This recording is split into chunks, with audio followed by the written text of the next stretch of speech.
Sí, profe. O sea, se ve como en Apusach, que es la página de Instagram de la carrera, y ahí como que lo promocionan, también llegan como mails institucionales sobre la invitación a los conversatorios. Y me gustaría preguntarles si vamos o sea, entonces la charla de Daniel Jaude no va a ser parte del curso.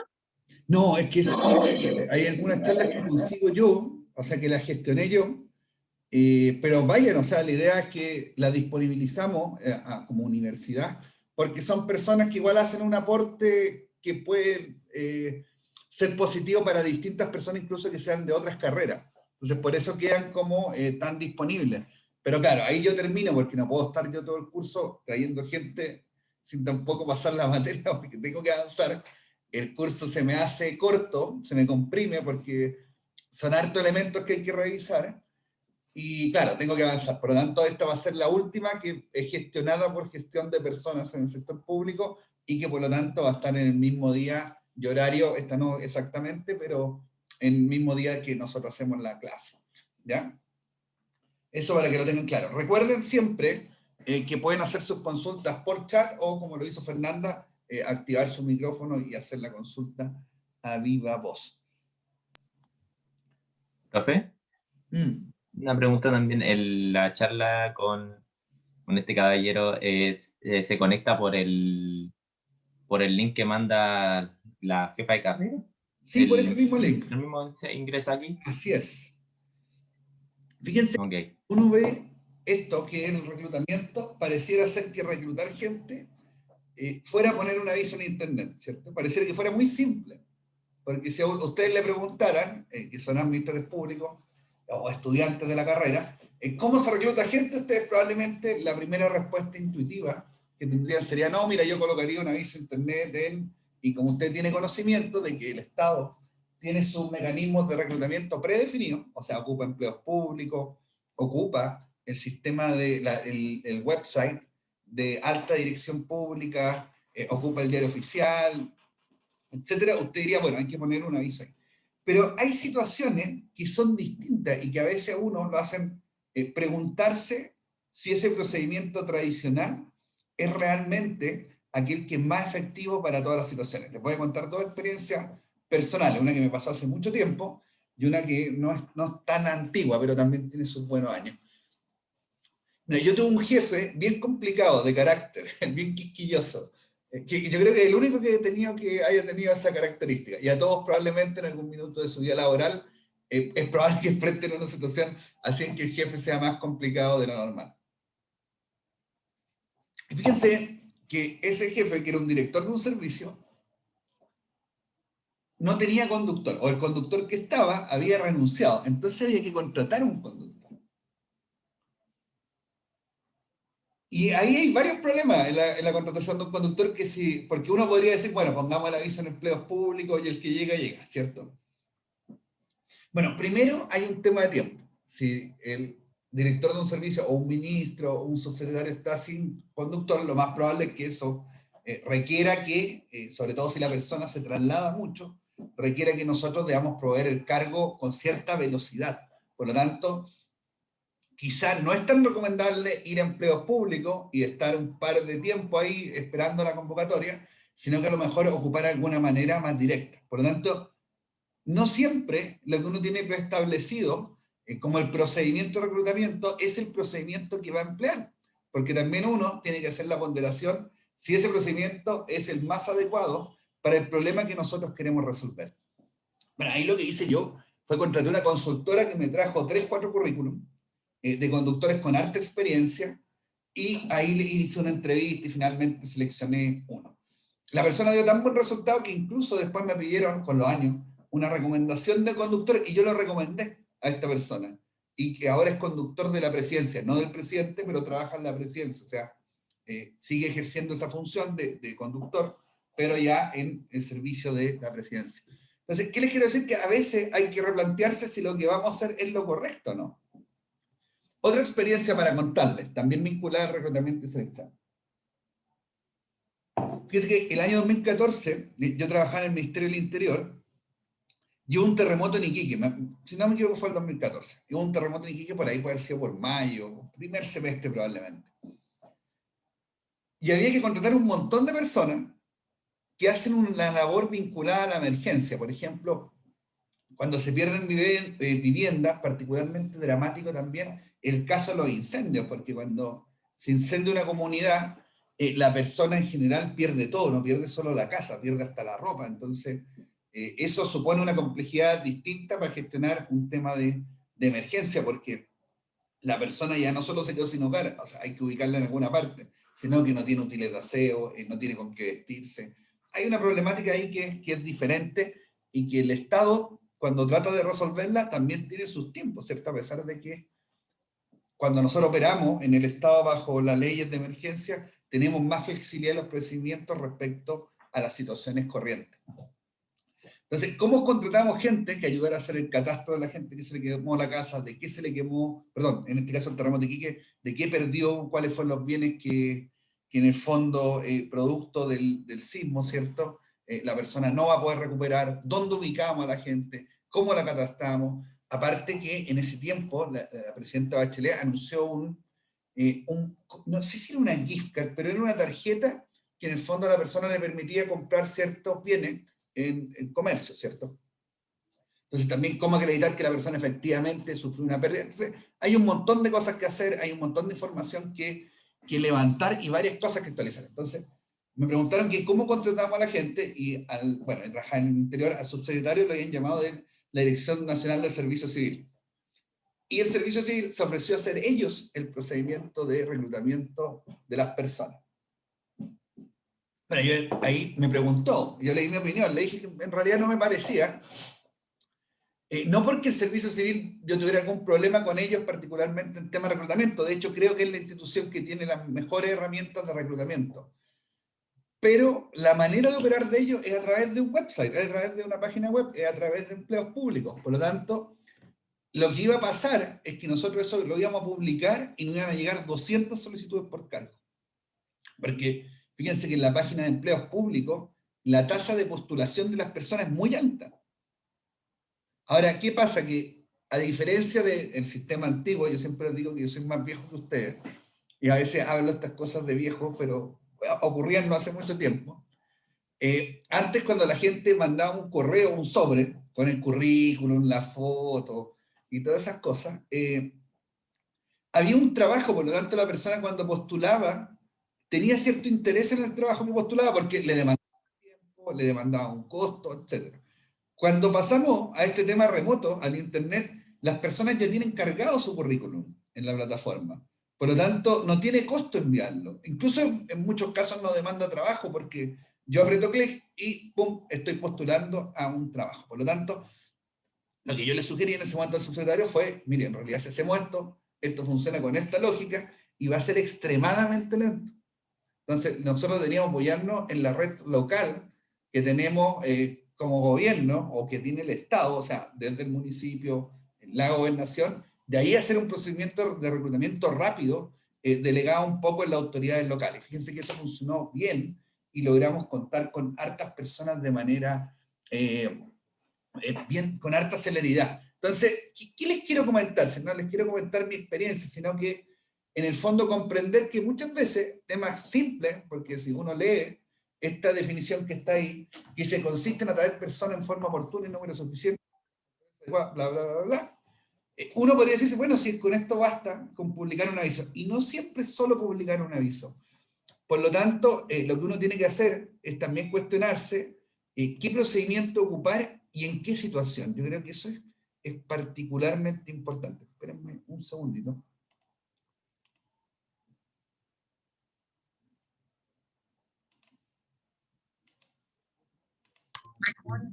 Ahí sí. Entonces, uno tiene que saber que esto no es algo fijo, va a tener que variar según lo que nosotros vamos a hacer. Y así también puede variar el procedimiento de selección, porque lógicamente, cuando nosotros buscamos, estoy hablando ya más quizá en el mundo privado, un directivo de primera línea, probablemente el procedimiento que nosotros definamos de reclutamiento y selección va a ser distinto si nosotros estamos buscando un agente de ventas, por ejemplo. Entonces, esas distinciones es importante que ustedes las tengan, porque cuando Veamos esta clase, parece que fuera todo como muy fijo, muy organizado y muy estable. Y la realidad es bien cambiante, en el Estado te presenta situaciones muy diversas, y por lo tanto uno tiene que ir adaptando los distintos criterios de decisión a la realidad que le toca enfrentar.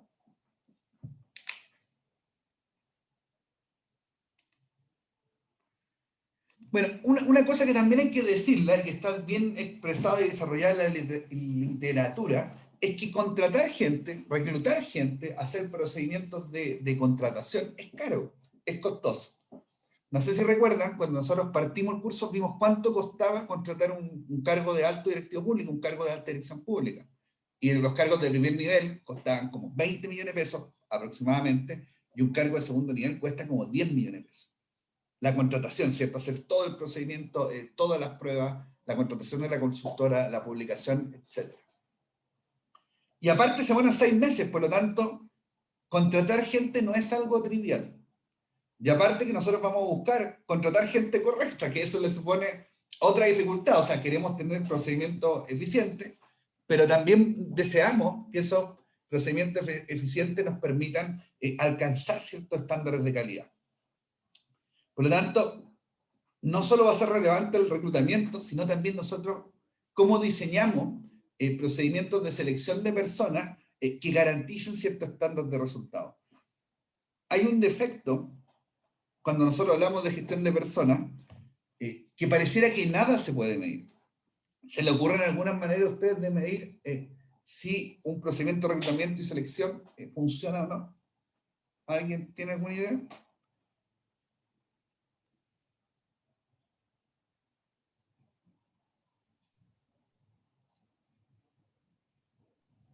Ya, mira. Pero profe, que se mida como qué cosa, qué funciona de qué cosa.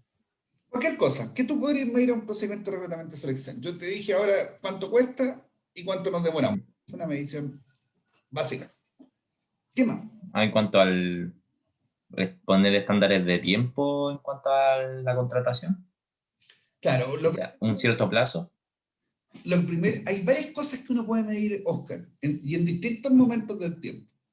Lo primero es que uno debería saber qué fuentes de reclutamiento tiene disponible. Y en general ojalá tener más de una, a pesar de que siempre en algunas cosas vamos a ir a empleos públicos, los cargos de alta dirección pública son por el sistema de dirección pública y ustedes no tienen mucho que hacer, porque eso se hace de esa manera, los concursos de tercer nivel jerárquicos son de X manera, etc. Pero por lo menos saber cuánto cuesta la fuente, cuánto se demoran en entregarnos un número de candidatos, cuántos candidatos nos entregan, porque idealmente en un procedimiento de selección lo que nosotros necesitamos es seleccionar. Por lo tanto, si llega solo una persona que cumple con los requisitos, probablemente los mecanismos de reclutamiento que estamos haciendo o el esfuerzo de reclutamiento que está haciendo la organización probablemente no es el óptimo, porque para poder seleccionar necesitamos que haya un grupo de gente sobre la cual nosotros podamos elegir. Eso suena como bien obvio. Fíjese que también yo podría decir, ok, podría en el futuro relacionar el rendimiento de las personas con los mecanismos de reclutamiento y selección que ocupé. Por lo tanto, también podría evaluar, una vez que las personas son evaluadas, que tienen calificaciones, o preguntarle incluso la opinión a la jefatura respecto a ese funcionario que nosotros contratamos hace 6 meses, 1 año, etc. Podría también ver, según el tipo de reclutamiento y selección que ocupamos, cuánto permanecen las personas en la organización. Y esa también podría ser una medida que en el fondo nos permita ver la eficiencia que tienen los procedimientos. También yo podría tomar las pruebas que voy a aplicar de selección y decir cuánto predicen el desempeño de una persona.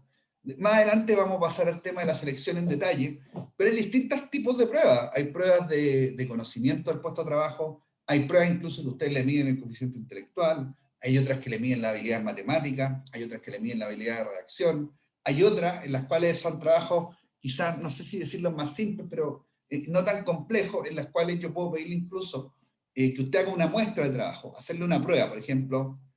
Antiguamente, típico que la secretaria le hacían una prueba de escribir una carta y medían cuánto se demoraba y cuántos errores tenía. Bueno, en algunos casos es posible hacer pruebas de selección y también relacionar esas pruebas con el rendimiento de la persona en el puesto de trabajo. Por lo tanto, hay varias cosas que uno podría inferir a partir del reclutamiento y selección. Varias de estas están más enfocadas o son poco usadas, para ser franco, en el sector público, quizás en la organización privada, donde se usan más este instrumental que yo le acabo de mencionar. Fíjense que algunos datos bien simples y que están también descritos, ¿cierto?, en la literatura, y americana particularmente. Cuando uno contrata a la persona correcta, esa persona tiene un 40% más de rendimiento, de acuerdo a las mediciones que se han hecho, que una persona que tiene un rendimiento, entre comillas, normal. Hay un estudio de Coca-Cola, que es reciente, y que ellos han calculado que cada vez que se haga una persona, eso tiene un costo organizacional de aproximadamente $4.000. Eso quiere decir que cuando nosotros se aleja una persona en la organización, no solo estamos perdiendo que vamos a tener que elaborar un procedimiento de reglamento de selección nuevo, sino que también estamos perdiendo conocimiento, experiencia en la misma organización. Y relacionado con eso, hay una cadena americana de un restaurante de marisco que se llama Red Lobster, que incluso le paga a cada empleado $1.000 por recomendar personas, pero $1.000 los pagan en la medida que esa persona es seleccionada. O sea, yo recomiendo a alguien a un determinado puesto de trabajo y esa persona es seleccionada y la compañía me entrega un bono de $1.000.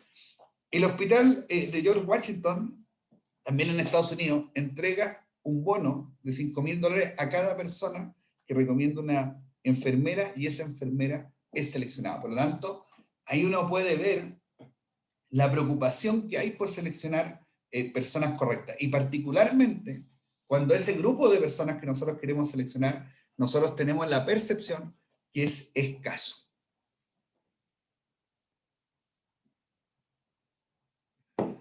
¿Profe? Dígame. En este tema del reclutamiento y acordándome de algo que conversó una clase respondiendo a una compañera sobre esto de los concursos públicos y toda la cuestión. En el sector público no predomina tanto la pitutocracia. Buena pregunta. Yo siempre trato de contestar con la verdad, es lo primero que digo. Esta pregunta la he hecho varias veces. Porque a mí me pagan para decir la verdad, no me pagan para inventar cosas. Sí, claro que hay, claro que existe. Ahora, lo que pasa es que, bueno, y existe la sociedad en general, ¿eh? No creo que el Estado sea una fuente de pituto y el sector privado sea prístino y todo funcione en cuanto a la meritocracia, eso también es una fantasía. Lo que hace es que uno esperaría quizás que en el Estado hubiera mayor meritocracia quizás que en el sector privado. Yo creo que sí, obvio que existe, pero creo que se ha avanzado mucho. Creo que se ha avanzado mucho. Y que un poco lo que comenté, cuando antes los cargos de exclusiva confianza eran alrededor de 4.000, y hoy día tenemos que son menos de 1.000, evidentemente son un avance, ¿cierto? Porque se está avanzando en un sistema que privilegia el mérito por sobre la red de contactos sociales o profesionales que tenga una persona. Por lo tanto, ahí hay un avance importante. Yo siempre les cuento, no sé si les puse el ejemplo a ustedes, pero que cuando yo salí de la carrera no había concurso. Pues increíble, pero no había concurso. Y un concurso directivo, pero olvídalo. Entonces, los concursos a los cuales ustedes van a poder optar, a los cuales yo también pude optar, no son nuevos, pero tienen 15 años. Entonces, y naturalmente en el Estado las cosas avanzan lento. ¿Por qué? Porque muchas veces requerimos que sean iniciativas legislativas. Por lo tanto, las iniciativas legislativas son lentas. Piensen que cuando se instauró la alta dirección pública, que fue en el año 2004, hasta que se perfeccionó, que fue en el año 2016, pasaron 12 años. 12 años para perfeccionar un sistema. Ahora, que ese sistema ha traído avances, por supuesto que ha traído avances. Piense que el Estado ahora ya no solo tiene un sistema que considera el mérito para los cargos directivos, sino que también la página de empleos públicos está dirigida a un amplio abanico de cargos y también existe la página de Prácticas Chile.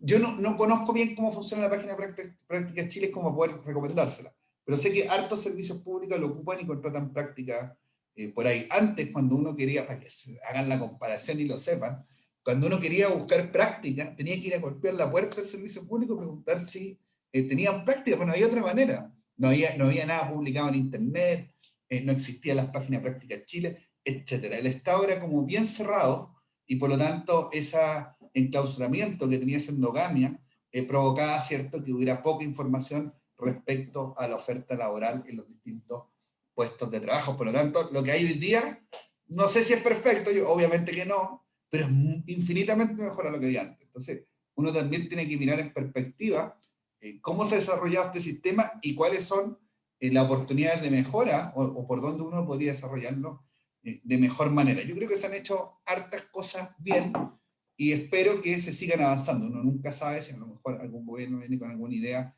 diferente respecto al empleo público, pero en general, respecto a lo que yo he podido ver, he visto que el tema del mérito ha ido avanzando y ha ido avanzando cada vez más. ¿Ya? Eso como comentario. Igual nosotros copiamos, porque nosotros no somos inventores de nada, en casi nada. El sistema de dirección pública existe con otro nombre en Estados Unidos hace 20 años, 30 años. Entonces, claro, uno también tiene que ser consciente que tiene cierto rezago respecto a aquellos países que uno califica como desarrollados. Eso como comentario de su pregunta, Oscar. Bueno, como contratar personas es caro y equivocarse es muy costoso, uno podría también evaluar si es necesario hacer un procedimiento de reclutamiento y selección.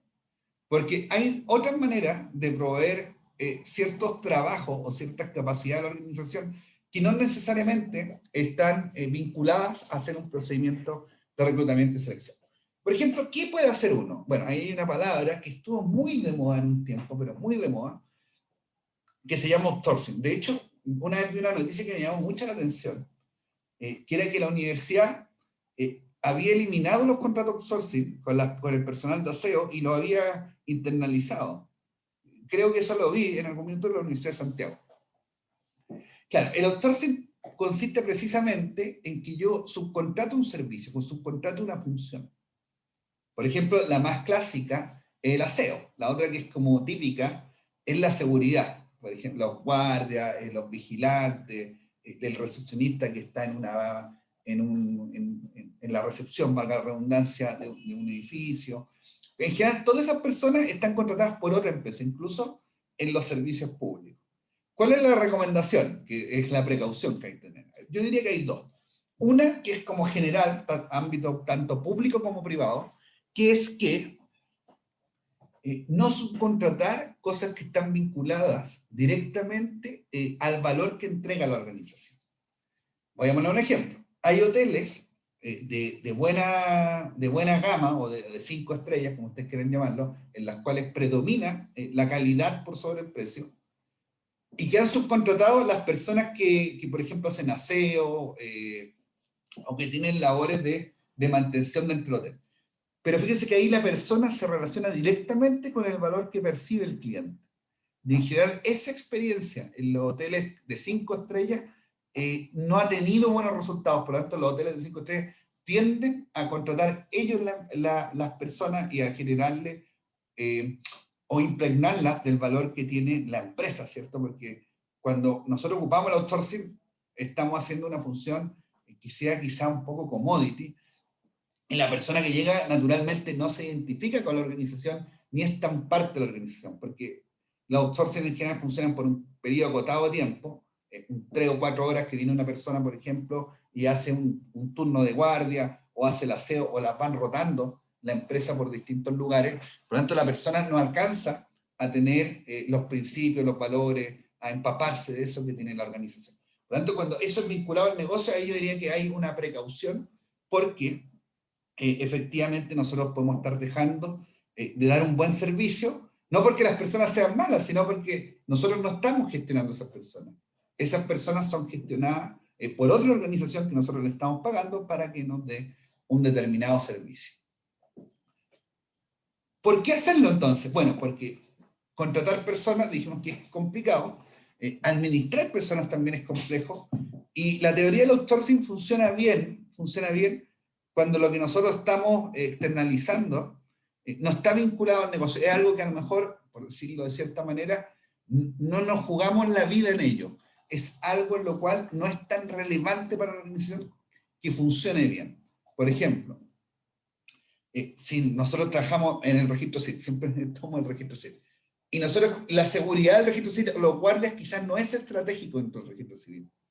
La seguridad que hay dentro de la oficina, porque nunca hay incidentes, porque el guardia cumple una función más de orientar la fila, o decir dónde tiene que ir, etc. Por lo tanto, quizás lo estratégico del registro civil está en los tiempos de atención, en la calidez de esa atención, está en la gente que está en la línea de atención de público y no en las personas que hacen la labor de vigilancia. Entonces, en general, uno tiende a hacer outsourcing de eso. ¿Cuándo funciona el de personas? Porque también uno podría hacer un outsourcing que no sea una empresa que llegue con un grupo de personas, sino que traer una persona que también te la provee una empresa. Y funciona en temas en los cuales la calificación es muy específica o las personas son muy difíciles de encontrar. Y fíjense que aquí yo diría que principalmente lo que yo he visto y que funciona y que yo diría que no funciona mal, son la externalización de ciertas personas que son, por ejemplo, informáticas y que tienen conocimiento en ciertos lenguajes que son útiles para administrar algunas plataformas y que no son lenguajes muy comunes, que son muy difíciles de encontrar. Por lo tanto, ahí lo que uno hace es que también le paga una empresa, pero esa empresa pone una persona, ya no pone el servicio completo, por así decirlo. Lo que uno está contratando es la persona que viene a hacer el desarrollo, siguiendo el ejemplo, de una determinada plataforma. Por lo tanto, ahí nosotros podríamos ocupar criterios de externalización. Bueno, también hay un tema ético, moral, porque el tema de la externalización viene del sector privado, y se lo comento para que lo tenga también presente, ¿ya? No es tan parte de la materia, pero quiero que también lo reflexionen. ¿Qué hace el outsourcing? Bueno, el outsourcing, ¿por qué es un buen negocio? Para que ustedes lo entiendan de esa manera. Porque claro, yo tengo personal, por ejemplo, que hace el aseo, y yo lo pongo en 3 o 4 lugares. Entonces, en vez de esa persona estar contratada por una empresa, y la empresa le paga un sueldo, acá se paga mucho menos. Porque hay otra empresa que aprovecha a esa persona y la va poniendo en distintos lugares, entonces le saca, por así decirlo, el máximo rendimiento a ese tiempo. Y por lo general, como las personas que hacen aseo, es un empleo que no requiere tanta calificación, les pagan poco. Entonces, ahí hay un tema que uno también podría cuestionarse cuando va a hacer una externalización. O sea, yo estoy dispuesto, se los pregunto a ustedes, ¿cierto? Ya en el mundo laboral, a contratar, por ejemplo, la empresa aseo y que la empresa le pague el sueldo mínimo a las personas. Es una pregunta, pero es bueno contestársela. Porque si bien uno busca la eficiencia, también uno podría tener cierta consideración. La consideración naturalmente no es personal, no es lo que ustedes piensen, sino que lo que ustedes sean capaces de acordar que quiere la organización o que quiere el servicio público. Yo, registro civil, ¿quiero pagarle sueldo mínimo a la persona que nace, sí o no?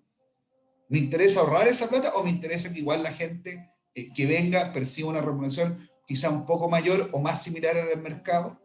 Y que en el fondo esas personas vengan contentas y presten el servicio justo, porque lo que también puede ocurrir es que si esas personas tienen sueldos muy bajos, tengan una alta rotación, que es lo que pasa en esta empresa que hacen externalización de servicios.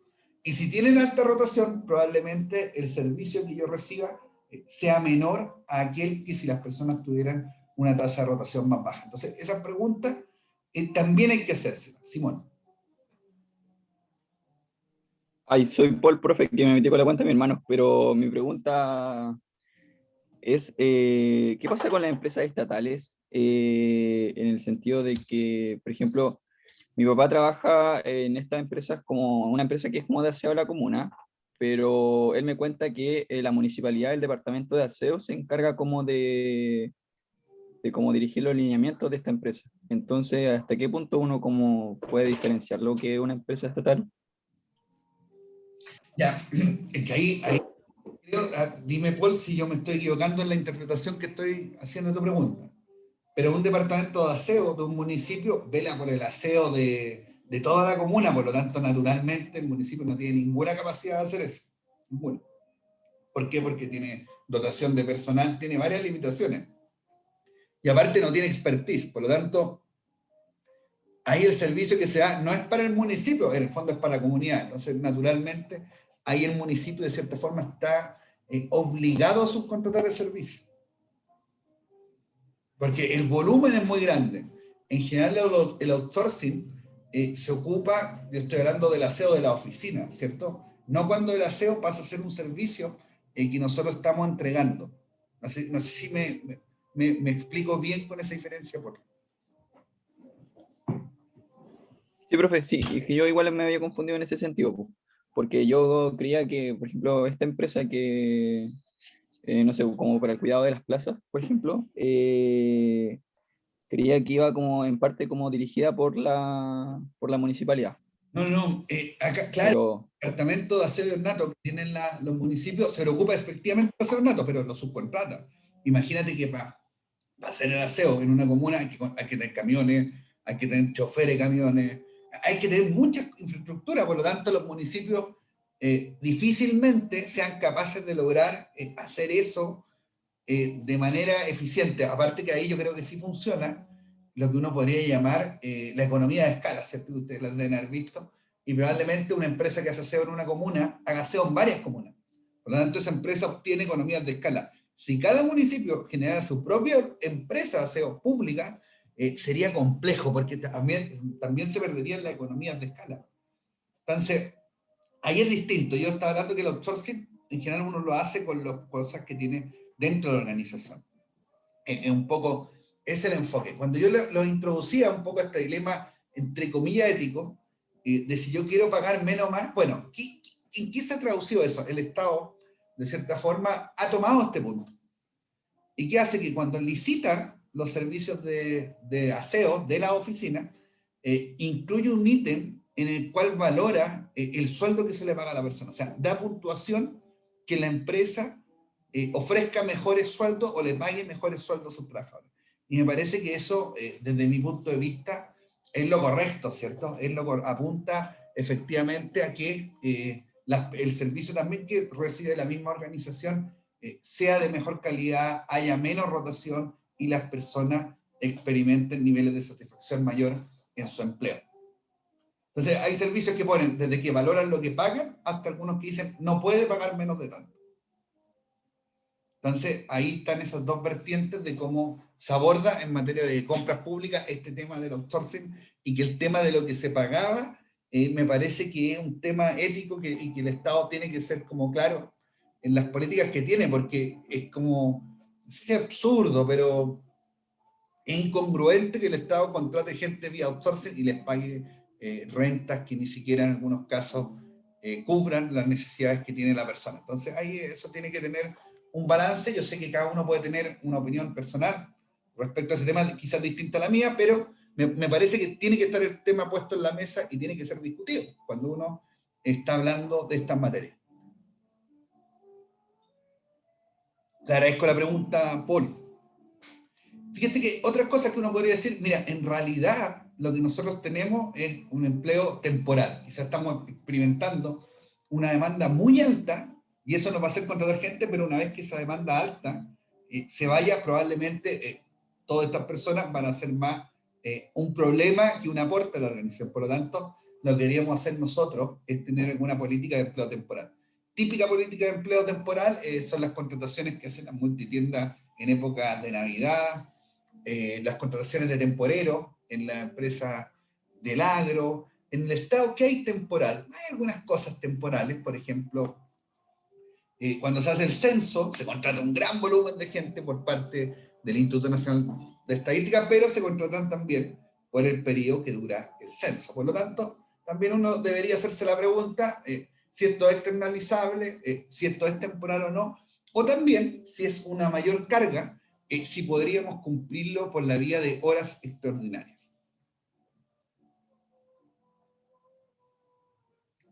Yo, Fernanda, cuénteme. Lo que pasa es que estaba pensando, mi hermana trabaja hace como 5 años en la U, ella es profe como de otra facultad, pero ella tiene, o sea, es a un horario. Y se supone que eso, por ser un horario, dura como solamente un año y después como que la vuelven a hacer un horario cada año. Eso sería igual parecido como al outsourcing, ¿o no? No. Ay, es que, mira, el Estado, este es como al principio del ramo, ¿ah? Pero vamos. Nosotros vimos que existía planta contra el horario. Fíjense que yo sí les dije en algún minuto, que en mi opinión personal, pero estoy muy convencido de ella, de que el Estado tiene un modelo de empleo bien obsoleto y bien extraño, bien extraño. Entonces, existe una declaración que dice que la gente contrata, ya no estoy hablando de horario, es temporal. Eso es lo que dice el Estatuto Administrativo, no es mi opinión. Es lo que ustedes van a ver en la norma, que son empleos de carácter transitorio que duran un año. Que si uno los mira en la práctica, se da cuenta que Sí. las personas que están a contratar están años y con los mismos trabajos que hace la gente que está de planta. Con lo honorario en algunos casos pasa un poco lo mismo. O sea, no conozco naturalmente el caso de su hermana, pero sí hay casos en que las personas hacen lo mismo que la gente contrata y siguen estando honorarios. Por lo tanto, ahí no es un empleo no es un empleo temporal cuando uno está viendo que esa persona lleva 5 años trabajando. Ese es como el criterio. Si yo veo que la persona lleva 5 años trabajando donde mismo, o sea, no importa la calidad jurídica, no hay ningún elemento para decir que ese empleo es temporal. Por lo tanto, no confundamos o no veamos, no liguemos, porque en el Estado no funciona bien eso. No liguemos la calidad jurídica y la temporalidad, porque a pesar de que la ley nos lleva a hacer ese pensamiento, en la práctica no hay ninguna correlación. Por lo tanto, es mejor observar si existe o no la temporalidad respecto a la modalidad de contratación. Eso, ¿ya? Ahora, en los profesores hay también una condición particular. Por ejemplo, yo trabajo en otra universidad y estoy en horario, y claro, me pagan por clase en el fondo, de hecho. Y a mí tampoco me interesa que me ofrezcan un contrato, ni estar todo el día allá, etc. Entonces también el honorario puede ser, claro, ahí el componente es temporal, pero es temporal porque el tiempo que yo estoy ahí es muy breve.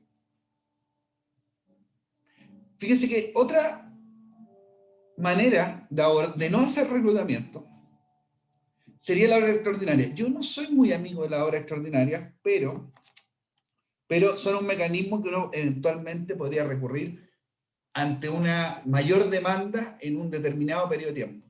Ahora, ¿por qué les digo que no soy muy amigo? Porque lo que yo he visto en el Estado es que las horas extras se ocupan mucho para suplementar el sueldo de las personas, para decirlo bien abiertamente. Y cuando son empleadas de esa manera, lo que van finalmente provocando es una distorsión en el sistema de remuneraciones de la organización. No sé si ustedes han tenido alguna vez la oportunidad de ver como el típico reportaje, no ha salido mucho en el último tiempo, pero antes era como bien recurrente, Municipalidad X, hora extra falsa. Y que, por ejemplo, mostraban a alguien que así tenía 200 horas extra en un mes, o sea, hacía otra jornada laboral al mes, y le hacían un seguimiento. Hay un programa de eso, creo que era la Municipalidad de Viña del Mar, pero puede que me esté equivocando. Y seguían a la persona y la persona estaba en la playa, estaba en la casa de la familia, etc. Entonces, las horas extras muy mal empleadas pueden conducir a ciertas prácticas que distorsionan las políticas de gestión de personas que tiene la organización. Y las horas extras, cuando están mal empleadas, pasan a ser un derecho y también van generando cierto malestar a las personas. Si no están bien explicadas, que están siendo asignadas de manera temporal, la persona también, si eso no se le explicó, puede sentir, cuando se le quiten, que en el fondo está perdiendo un beneficio o que le están quitando un beneficio que en algún minuto se le dio. Por lo tanto, no digo que no, pero digo que hay que ocuparla con harta precaución o por lo menos con harta información hacia la persona que va a hacer uso de esas horas extraordinarias. Bueno, hay algunas consideraciones que van impactando el ambiente de reclutamiento, por llamarlo así. Bueno, uno, el mercado laboral, que esta es como una consideración más económica, que en el fondo señalar que a mayores niveles de empleo, a mayores tasas de empleo, es más difícil encontrar personas, por lo tanto, los esfuerzos de reclutamiento que hay que realizar son mayores a tiempo en cuando las tasas de empleabilidad son más bajas. Lo segundo son consideraciones legales. En el sector público estamos llenos de normas, por lo tanto, las consideraciones legales yo creo que las revisamos, no sé si tan abundantemente, pero les dimos un barrido. en la primera unidad de la asignatura.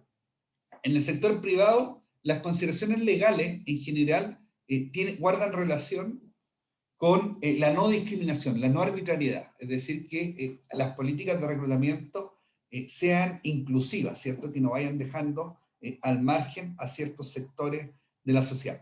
Fíjense que en Nueva York hay una panadería que se llama Greystone Bakery y que tiene políticas de reclutamiento que están enfocadas en personas que son ex convictos o que han enfrentado problemas de drogadicción y han estado mucho tiempo sin empleo.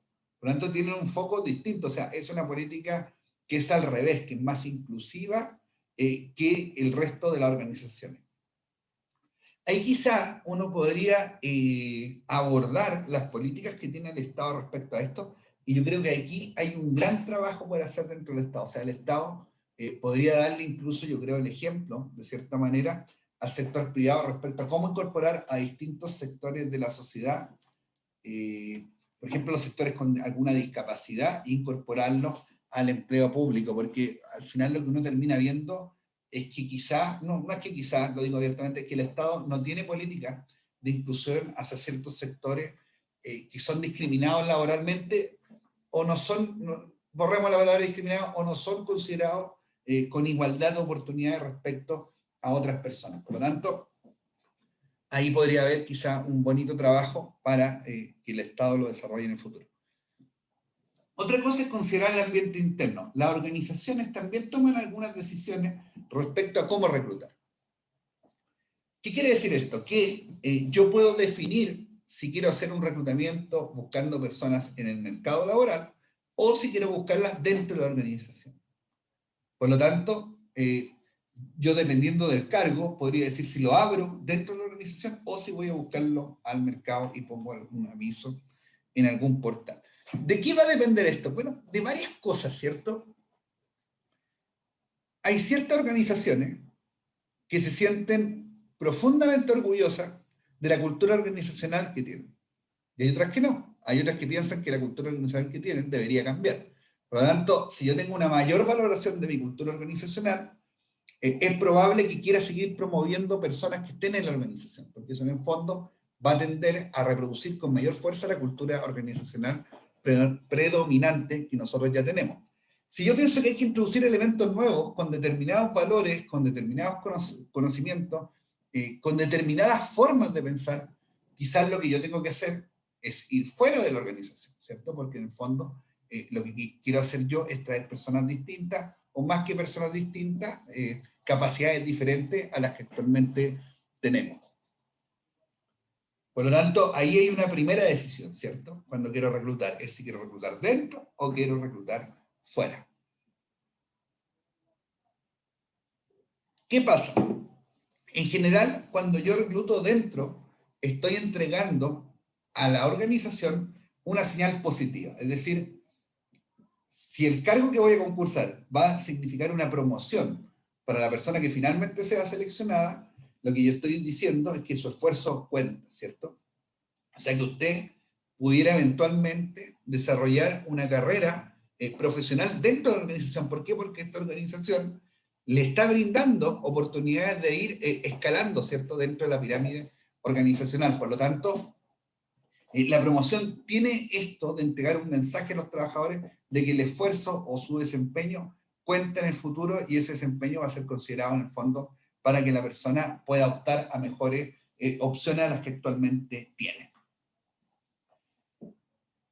¿Cuál es el lado negativo? Bueno, que cuando uno hace concursos internos, como en todos los concursos, alguien gana, ¿cierto? Y alguien pierde. Por lo tanto, también se podría quizás herir la moral de algún trabajador que pensaba que era la mejor opción para ser seleccionado.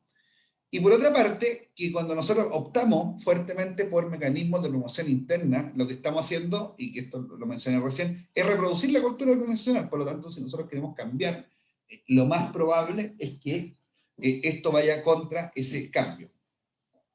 Cuando vamos fuera, cuando hacemos reclutamiento de manera externa, bueno, entregamos el mensaje también a la organización, así como entregamos el mensaje positivo. Acá quizá entregamos un mensaje negativo, entre comillas, respecto a que quizás no se está valorando adecuadamente el esfuerzo que está dentro de la institución. Pero cuando vamos afuera tenemos la opción de seleccionar dentro de un abanico más amplio de capacidades y habilidades que tienen los potenciales trabajadores, ¿cierto? Las personas que van a ser parte del procedimiento de reclutamiento y selección. Por lo tanto, podemos encontrar otros atributos en el mercado distintos a los que hay. Quizás otra característica negativa de cuando uno recluta externamente es que vamos a incurrir en un costo de adaptación. Las personas cuando llegan a una organización no parten desempeñándose al más alto nivel de inmediato. O sea, la persona tiene ciertas dudas, incluso respecto a un problema a quién llamar. Por lo tanto, el conocimiento que tienen las personas de la organización también contribuye a que estas personas tengan un mejor desempeño. Por lo tanto, cuando alguien es contratado de afuera, no tiene ese conocimiento previo y eso hace que la persona tenga que adaptarse a cómo funciona la organización.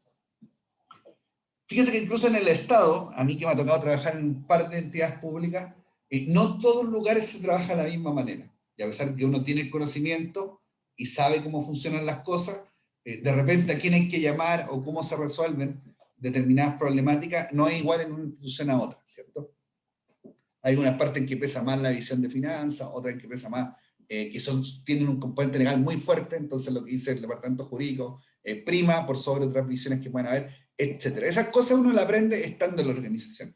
¿Qué es lo importante? Que cuando uno planifica un proceso de reclutamiento y selección, si va a ser externo, también la organización tiene que prever cómo esa persona se va a adaptar de la manera más rápida a la organización. Y para eso existe un procedimiento que nos vamos a ver más adelante que se llama inducción. O sea, la persona no es solo contratarla, no puede quedar a la deriva una vez que se le contrató y decirle, bueno, ya comienzo a trabajar, sino que también comienza otro proceso y ese proceso tiene que ver con cómo adaptamos que esa persona pueda entregar lo mejor de sí en el más breve tiempo posible.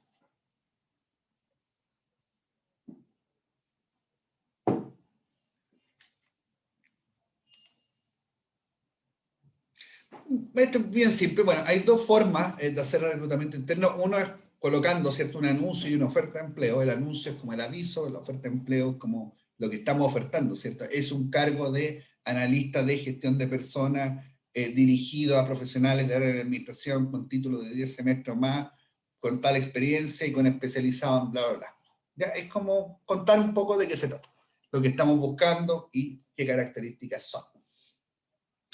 Otro método de reclutamiento interno, bueno, vimos lo que hacía Red Lobster, ¿cierto? Y lo que hacía este hospital en Washington, de pedir referencia a los empleados. Y fíjense que la referencia a los empleados tienen buena fama dentro de la literatura de gestión de personas. ¿Por qué?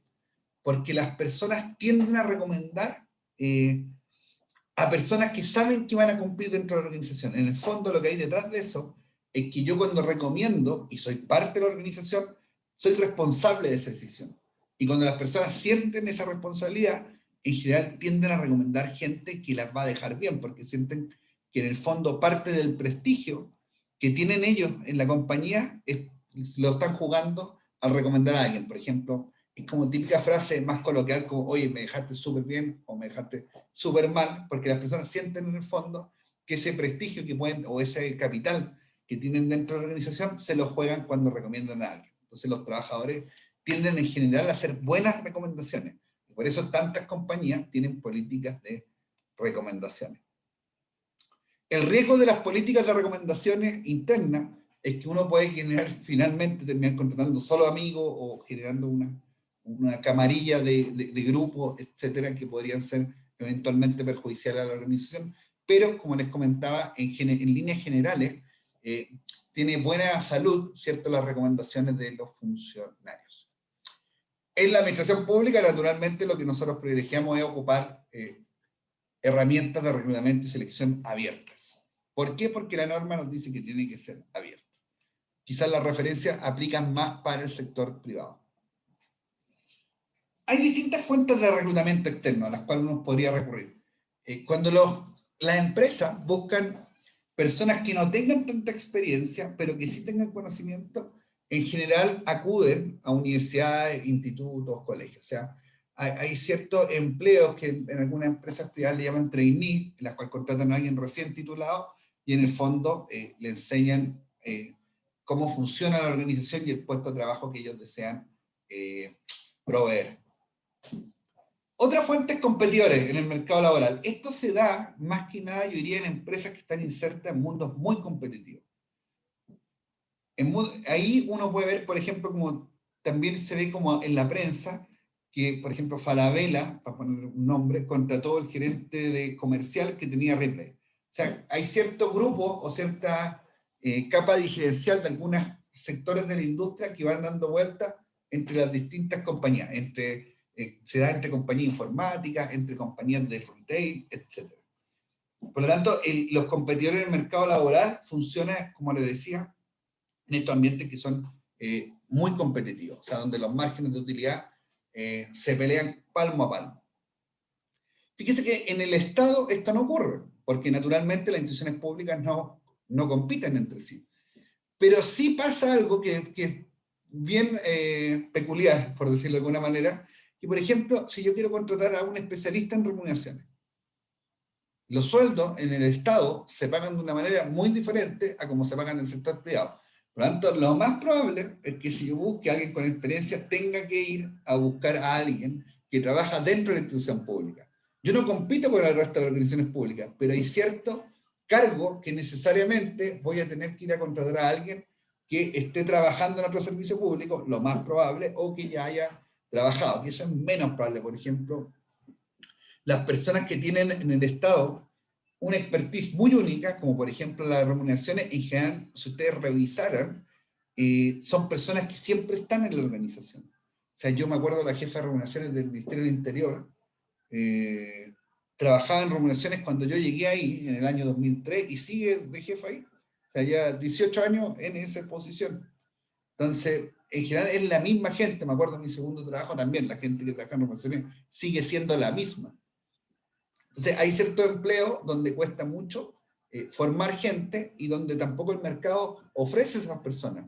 Por lo tanto, ahí lo que uno tiene que hacer es buscar dentro del mismo aparato público o incluso competir ofreciendo rentas quizás superiores a las que ofrecen el resto o las que tienen el resto de los servicios.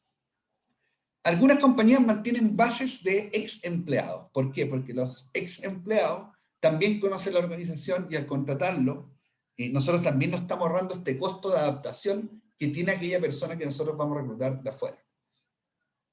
Incluso que nosotros recurriéramos a un ex empleado y esto no fuera exitoso, la persona también nos puede referenciar. O sea, la persona también nos podría dar una sugerencia, ¿cierto? Mira, yo estoy con empleo hoy día, pero te puedo recomendar a otra persona.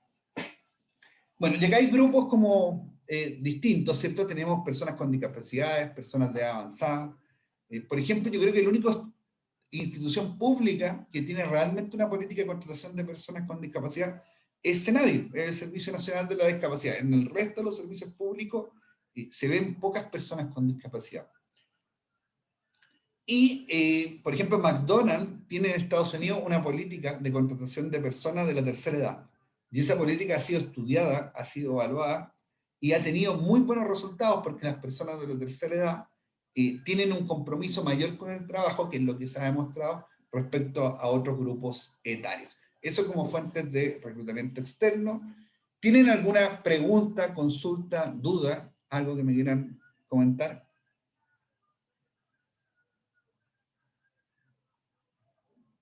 Nada, súper claro entonces. Ya, bueno. Ya, los veo en un rato entonces. A las 4 nos volvemos a ver. Ya, y ahí terminamos. Ya, nos vemos en un ratito más. Cuídense, que tengan buena tarde. Chao, profe, gracias. Chao. No, profe, nos vemos.